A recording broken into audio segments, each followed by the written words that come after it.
ఈరన్న అంటే నెత్తి వీకి చేతులు పెట్టిండట. ఆగో అట్లనే ఉన్నది నల్లగొండ జిల్లాల కొందరు నాయకులు ఆఫీసర్లు చేసిన పని కూడా.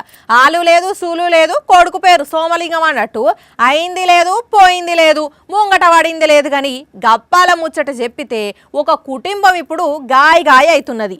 గాయ అవుడే కాదు, పెద్ద పరేషాన్లో కూడా పడ్డరు. ఆగో అంతగనం గరం అవుతున్నావు, ఏమైంది అంజలి అంటే చెప్పుడు కంటే ఈ వార్త చూస్తేనే బెటర్. నమ్మి నానబోస్తే పుచ్చి బుర్రలైనట్టే చేసి నట్టేట్ట ముంచిండ్రట ఈ ఫ్యామిలీని. నల్గొండ జిల్లా శాలిగౌరారం కాడ కొందరు ఆఫీసర్లు నాయకులు. ఈ అన్న పేరు బట్టరాజు, ఆటో తోలుకుంటా కుటుంబాన్ని సాక్తాడు. అయితే ఇది వరకు ఈడ చిన్న రేకుల ఇల్లుంటే ఇందిరమ్మ ఇల్లు వచ్చిందని చెప్పిండ్రట. లిస్టుల పేరు కూడా చూపెట్టిండ్రట.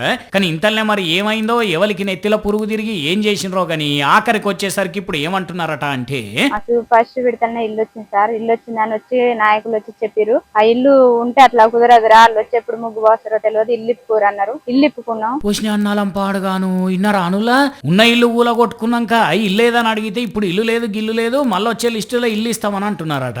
అట్లని ఒక్క ఇల్లే పోయి ఇల్లు లేకుండా అయిందిరా అంటే ఇంకో మోసం కూడా అయ్యింది. అదేందో కూడా చెప్పక్క. ఆటో ఉండే సార్ మాకు, ఆటో అమ్ముకొని పైసలు లేక ఇసుక సిమెంట్ రాయి అన్ని వేయించుకున్నాం. భగవంతా ఎక్కడి కష్టం వచ్చింది పోని రక్క మీకు. ఇల్లు వస్తుందని చెప్పితే ఉన్న ఆటో అమ్మి సిమెంటు కంకరగా ఉన్నారట. కానీ ఇప్పుడు ఇల్లు రాక ఉన్న ఆటో పోయేసరికి ఏం చేయాలన్నదో వస్తలేదట. మరి కాదానుల్లా పాపం ఉండేటందుకు ఇల్లు లేదాయే, ఆటో తోలి బతుకుదామంటే అది కూడా లేకపోయే.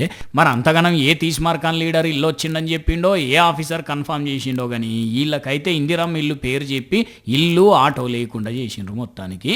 అయ్యా తుంగతుర్తి ఎమ్మెల్యే గారు, కలెక్టర్ వారు, మంత్రులు జర్ర ఇలా సమస్యకు పరిష్కారం చూపండి సార్లు. అసలుకే వానాకాలము, ఎన్ని రోజులని తెలిసిన వాళ్ళు ఇళ్ళలు ఉంటారు సారు. అసలుకే చిన్నపిల్లలు ఉన్నారు పాపం. ఇలా పరిస్థితి చూస్తుంటేనే బాధ అనిపిస్తున్నది ఇలా.